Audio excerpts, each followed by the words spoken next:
హల్లెలూయా. Good morning. తెల్లవారింది కదండి, 7 గంటలు అయింది. ఎప్పుడో తెల్లవారింది. మేలుకున్నారా? దేవుని మాటలు వినడానికి సిద్ధంగా ఉన్నారా? 2 చిన్న ప్రార్థన. పరిశుద్ధుడ నీకు వందనములయ్యా, మరొక రోజు మాకు ఇచ్చావు. మరొకసారి మాతో మాట్లాడు. మా హృదయ వాంఛలు తీర్చుము, మా హృదయ అవసరతను తీర్చుము. నిన్ను ఘనపరిచే జీవితాలు దయచేయి. నీకు మొరపెట్టుకోవడానికి కృప చూపించమని నీ తోడు మాకు దయచేయి. క్రీస్తునామములో అడుగుచున్నాము తండ్రి, ఆమేన్. ఎలా ఉన్నారండి? రోజు వాక్యం వింటున్న మీరు ఎలా ఉన్నారు అని అడగటం నా బాధ్యత. దేవుని వాక్యాన్ని రోజు మీ కొరకు 7 గంటలకి, 3 గంటలకి, 9 గంటలకి, మళ్ళీ తోలాడుతా 10 గంటలకి 4 సార్లు యూట్యూబ్లో, మళ్ళీ ఫేస్బుక్లో, అలాగే టీవీ ప్రోగ్రామ్స్లో రోజుకు ఎన్నోసార్లు 7-8 సార్లు దేవుని వాక్యాన్ని అందిస్తున్నాం. మరి ఇన్ని వాక్యాల్లో మీరు ఎన్ని వాక్యాలు వింటున్నారు? కొందరు అన్నీ వింటున్నామన్నారు. మంచిది, సంతోషం, దేవుని స్తోత్రం. కానీ వాక్యాన్ని మీరు వింటున్నప్పుడు మీలో విశ్వాసం వృద్ధి చెందుతుందా? మీలో దైవ భయం కలుగుతుందా? మీలో పరివర్తన కలుగుతుందా? శుద్ధ హృదయాన్ని కాపాడుకోగలుగుతున్నారా?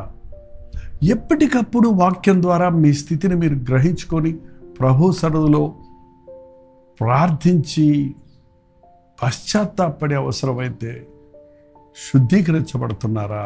చాలా ప్రాముఖ్యమైనది. వినువారు మాత్రంగా కాదు, విన్నదాని ప్రకారంగా నడుచుకోవాలి. మీరు రక్షించబడారా?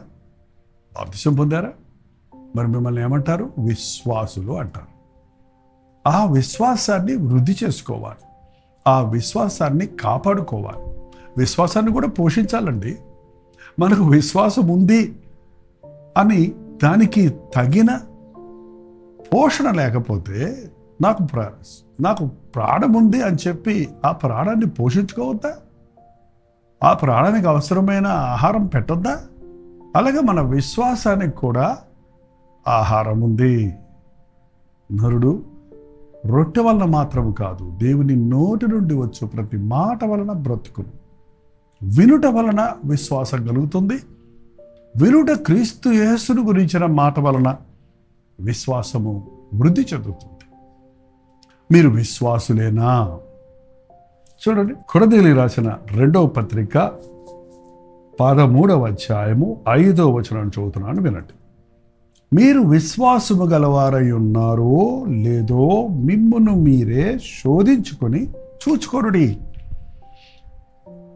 పౌలు కొరింథీ సంఘానికి రాస్తున్నాడు. 2 సంవత్సరాలు వారి మధ్య ఉండి వారి కొరకు వాక్యం అందించి వారిని ఉజ్జీవింపజేసినప్పుడు ఆ చివరి 2వ పత్రికలో చివరి అధ్యాయంలో అంటున్నారు, మీరు విశ్వాసము గలవారై ఉన్నారో లేదో మిమ్మల్ని మీరే శోధించి చూచుకొనుడి, మిమ్మును మీరే పరీక్షించుకొనుడి.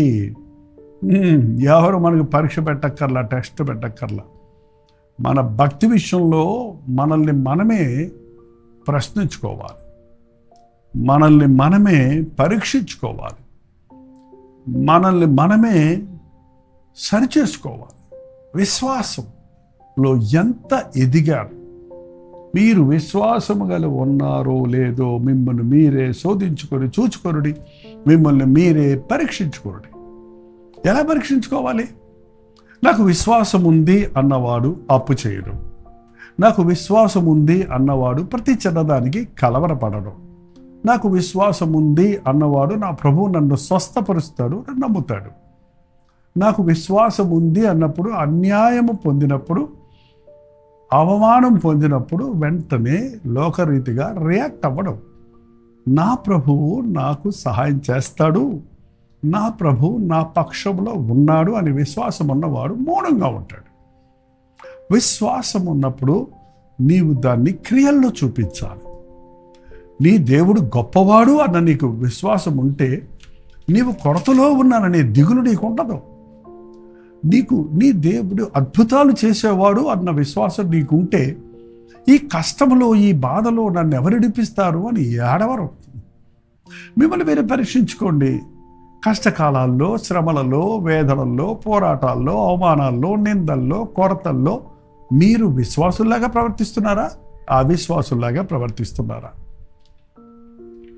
మీలో విశ్వాసం ఉందో లేదో మిమ్మల్ని మీరే పరీక్షించుకోరండి, చూచుకోరండి. ఏంటండి? మీరు భ్రష్టులు కాని ఎడల యేసుక్రీస్తు మీలో ఉన్నాడని మిమ్మల్ని గురించి మీరు ఎరుగరా? మీరు భ్రష్టులు. చాలామంది అత్యధినాల్లో ఉండి విశ్వాస భ్రష్టులు అవుతున్నారు. అంటే విశ్వాసులే ఆ విశ్వాసానికి వ్యతిరేకంగా తిరగబడుతున్నారు.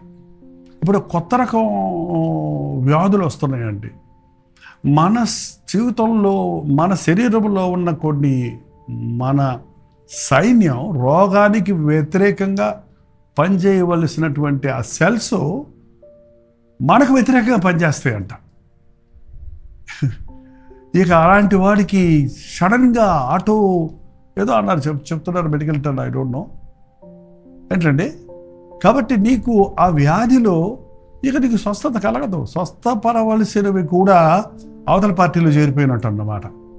నీ విరోధులతో నీ పక్షంలో పోరాడేవారు చేరితే నీ పరిస్థితి ఎట్లుంటుంది? అలాగైపోతుంది. ఈరోజు విశ్వాసులు అంటూ విశ్వాసులు అవిశ్వాసులతో చేరిపోతున్నారు. అవిశ్వాసుల కంటే హీన దశలోకి వెళ్ళిపోతున్నారు. విశ్వాస భ్రష్టులైపోతున్నారు. ఆ భ్రష్టత్వం అనే మాట ఎంత భయంకరమో తెలుసండి. దేవుడు విడిచిపెట్టిన వాళ్ళు భ్రష్టులండి. దేవుడిని విడిచిపెట్టిన వారు భ్రష్టులైపోతారు. దేవుడి చేత విడవబడిన వారు భ్రష్టుడైపోతారు. ఒక్క పూట కూటి కొరకు తన జ్యేష్ఠత్వపు హక్కును అమ్ముకున్న ఏసావు వంటి భ్రష్టుడైనను, వ్యభిచారైనను మీలో ఎవరైనా ఉంటాడేమో అని చూచుకొనుడి. ఎవరండి ఏసావు? ఏసావు అబ్రహాము యొక్క మనుమడు. తాత ఆశీర్వాదాలు మనవలకే వస్తాయి. అసలే తాత ఆస్తి అంతా మనవడే కూర్చుకోవచ్చు. అలాంటి విశ్వాసమునకు పితృడైన అబ్రహాము వంశానికి చెందినవాడు, ఇస్సాకు వంటి ప్రార్థనాపరుడు, దేవుని చేత ఆశీర్వదించబడిన వారి యొక్క కడుపున పుట్టినవాడు, పెద్ద కుమారుడిగా ఉన్నవాడు,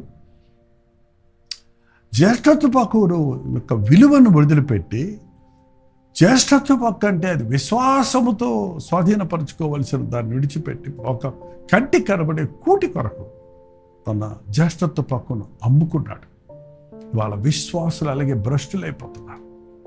విశ్వాసులు లోకంలో ఉన్న మనుషుల మెప్పుల కొరకు, లోకంలో ఉన్న మనుషులను సంతోషపెట్టు కొరకు, ప్రభుత్వాలు ఇచ్చేటువంటి రాయితీల కొరకు కక్కుర్తిపడి ఈ రోజున వారు విశ్వాస భ్రష్టులైపోతున్నారు. మేము క్రైస్తవులం కావనడానికి ఎటువంటి సందేహం లేకుండా యేసు ప్రభువును వదిలిపెడుతున్నారండి. ఎంతమంది ఈరోజు బహిరంగంగా ప్రభువును తృణీకరిస్తున్నారు. మరి ఎంతమంది ఈరోజు విశ్వాసులమని చెబుతూనే అంతరంగంలో ఏ మాత్రము విశ్వాసం మీద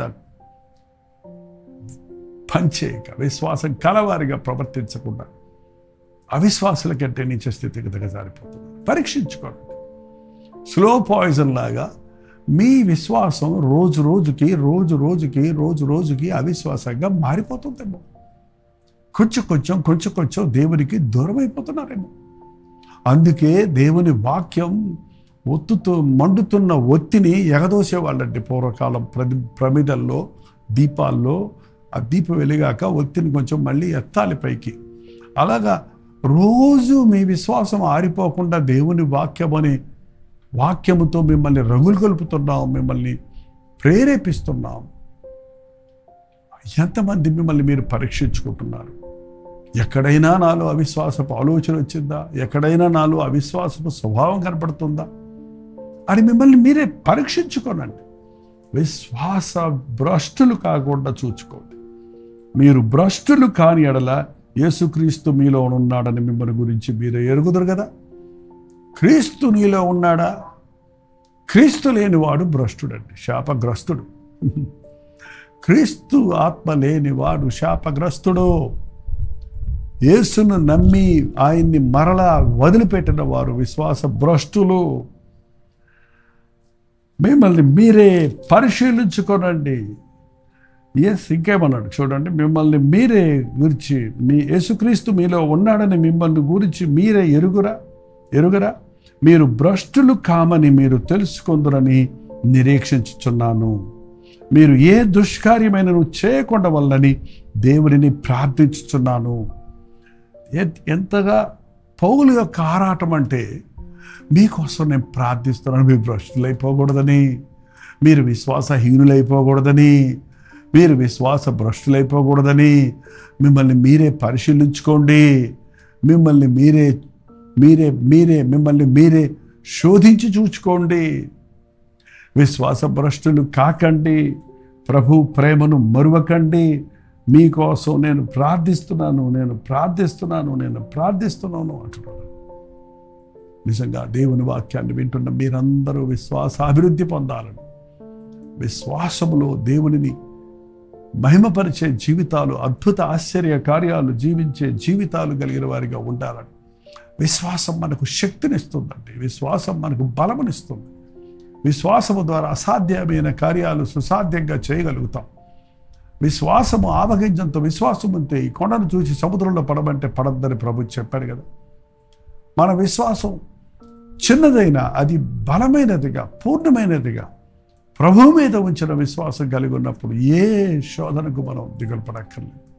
ఇదిగో ప్రకృతి వైపరీత్యాల ద్వారా, శరీర అనారోగ్యాల ద్వారా అనేక సార్లు మనల్ని శోధించడానికి సాతాను పెట్టే రకరకాల బలహీనతలు, నిరుత్సాహాల ద్వారా చాలామంది వాళ్ళ విశ్వాసాన్ని పోగొట్టుకుంటున్నారు. దానికి కారణం లోకపు విషయాలతోనే మీ మనసు నింపుకుంటున్నారు, లోకానుసారంగానే మీరు ఆలోచిస్తున్నారు, కనబడే వాటి అందే మీరు విశ్వాసం ఉంచుతున్నారు. కానీ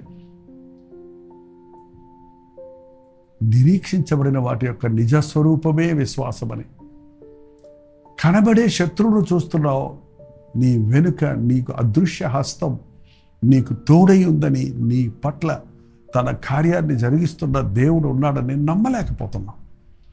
ఏ శత్రువుకు నువ్వు భయపడక్కర్లేదండి. శత్రువు నీ మీదకు దూసుకొస్తున్నట్టు కనబడ్డప్పుడు ప్రభు అడ్డగించేవాడిగా ఉన్నాడన్న సంగతిని మీరు గుర్తించండి. మీరు చేసే ప్రార్థన మీ చుట్టూ కంచెవలే ఉంటుంది. మీరు ప్రభు అయిన యేసుక్రీస్తు శిలువ యందు ఉంచిన విశ్వాసం మీకు యేసుక్రీస్తు రక్త కవచంగా ఉంటుందండి. చాలామంది గొప్పవాళ్ళు, విఐపీస్ బుల్లెట్ ప్రూఫ్ జాకెట్స్ వేసుకుంటారు, బుల్లెట్ ప్రూఫ్ కార్స్లో వెళ్తారు. కారణం, ఎవడైనా వారి గురిపెట్టి కాల్చినా అది వారికి హాని కలగకుండా ఉండడానికి. అలాగే మనకి యేసుక్రీస్తు రక్తం అనే కవచం మన చుట్టూ ఉన్నప్పుడు, ఆయన రక్త ప్రభావంలో ఉన్నప్పుడు దుష్టుడి బాణాలను ఆర్పివేయగలుగుతాం. అపవాది మనకు ఏ హాని చేయలేడు. నీవు విశ్వసిస్తే నీవు అద్భుతాలు చూస్తావు. నీ పక్కన 1000 మంది పడ్డా, నీ కుడి పక్కన 10,000 మంది పడ్డా ఏ అపాయము నీకు రాదు. వాక్యాన్ని ఎంత చదివితే, వాగ్దానాలు ఎంత నమ్మితే అంతగా మనం విశ్వాసంలో వృద్ధి చెందుతాం. అప్పుడప్పుడు ఆగి మీరు విశ్వాసములో ఎలా ఉన్నారన్నది మిమ్మల్ని మీరే పరీక్షించుకొని, సరిలేరనుకుంటే పశ్చాత్తాపడి మరొకసారి ప్రభువును శక్తితో నింపబడండి. ఫ్యూయల్ అయిపోయిందని మనం కారులో ఆ రెడ్ సిగ్నల్ చూడగానే పోయి పెట్రోల్ కొట్టించుకుంటున్నారు కదా. అలాగే మన జీవితాల్లో ఆధ్యాత్మికంగా బలహీనునవుతున్నాను, విశ్వాసములో నేను బలహీనునయ్యాన్ని గ్రహించినప్పుడు వాక్యాన్ని పఠించి మోకాళ్ళుని ప్రార్థించి దేవుని సన్నిధిలో కనిపెడితే విశ్వాసమున కర్త అయిన ప్రభు మనల్ని బలపరుస్తాడు. ప్రార్థన. పరిశుద్ధుడ, ప్రేమగల తండ్రి, ఈ సమయంలో ఈ అంచెదినములలో విశ్వాసమును మనుష్య కుమారుడు కనుగొనగలడా అని చెప్పిన దినముల్లో మేము ఉండగా, విజ్ఞానం పెరిగే కొద్దీ విశ్వాసం క్షీణించిపోతున్న స్థితిని, ప్రతిదీ మానవ లెక్కలతోనే ముగిస్తుంటూ విశ్వాసముతో పనిచేయని స్థితిలో మేము ఉంటుండగా, యేసు వైపు చూచువారిగా విశ్వాస భ్రష్టులము కాకుండా మా జీవితములో ఎంతగా మేము నిన్ను నమ్ముతున్నామో, నీ యందు నిరీక్షణ ఉంచి ఉన్నామో అని మమ్మల్ని మేము పరిశోధించుకున్నటకు పశ్చాత్తాపడుటకు మరొక్కసారి నీ పాదాలు పట్టుకొని నీ సన్నిధిలో గడిపి విశ్వాసాభివృద్ధి పొంది జయశీలుగా జీవించటకు మా ఒక్కొక్కరికి సహాయం చేయమని క్రీస్తు నామములో అడుగుచున్నాను తండ్రి. ఆమేన్. మన తండ్రి అయిన దేవుని యొక్క ప్రేమయు, కుమారుడైన క్రీస్తు యొక్క కృపయు, ఆదరణకర్త అయిన పరిశుద్ధాత్మ యొక్క సహవాసమును కూడి వచ్చిన మనందరికీ ఇప్పుడున్న సదాకాలం తోడయుండును గాక. ఆమేన్.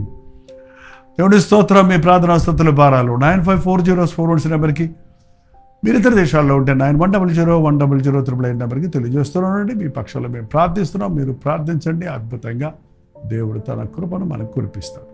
తెలుగు, తమిళ, హిందీ, మలయాళం, బెంగాలీ, ఒరియా 6 భాషల్లో టెలివిజన్ ప్రోగ్రామ్స్ కూడా అందిస్తూ ఉన్నాం. 50% ఆఫ్ ఇండియన్స్కి ఇంకా స్మార్ట్ ఫోన్లు లేవు, యూట్యూబ్లో చూడలేరు. కాబట్టి వారిని కూడా రీచ్ చేయడానికి దేవుని వాక్యాన్ని టెలివిజన్ ద్వారా గత 20 సంవత్సరాలుగా కొనసాగిస్తూనే ఉన్నాం. ఈ పరిచర్యల కొరకు ప్రార్థించండి. టెలివిజన్ పరిచర్య ఎంతో వ్యయ ప్రయాసములతో కూడింది కనుక ప్రభువులు ప్రేరేపిస్తే మీ విరాళాలు పంపి ఆ పరిచర్యలు పాలుభాగస్తులవ్వండి. జైపల్ ఫౌండేషన్స్ QR కోడ్ మీకు ఇవ్వబడుతుంది. మరి గూగుల్ పే, ఫోన్పే చేయాలనుకున్నప్పుడు కూడా నెంబర్లు మీకు ఇవ్వబడుతున్నాయి. కొన్నిసార్లు అవి పనిచేయటం లేదని మీరు తెలియజేస్తున్నారు. ఆ విషయాలు 8939393939 నెంబర్కి మీరు కాల్ చేస్తే మరిన్ని వివరాలు మీకు తెలియజేస్తారు. ప్రభుత్వమైతే మధ్యాహ్నం 3 గంటలకు హెచ్చరిక, అలాగే రాత్రి 9 గంటలకి కల్వరి ప్రతిధ్వని లైవ్లో, జూమ్లో మళ్ళీ కలుసుకుందాం. అంతవరకు దేవుని మహాకృప మీకు తోడేను గాక.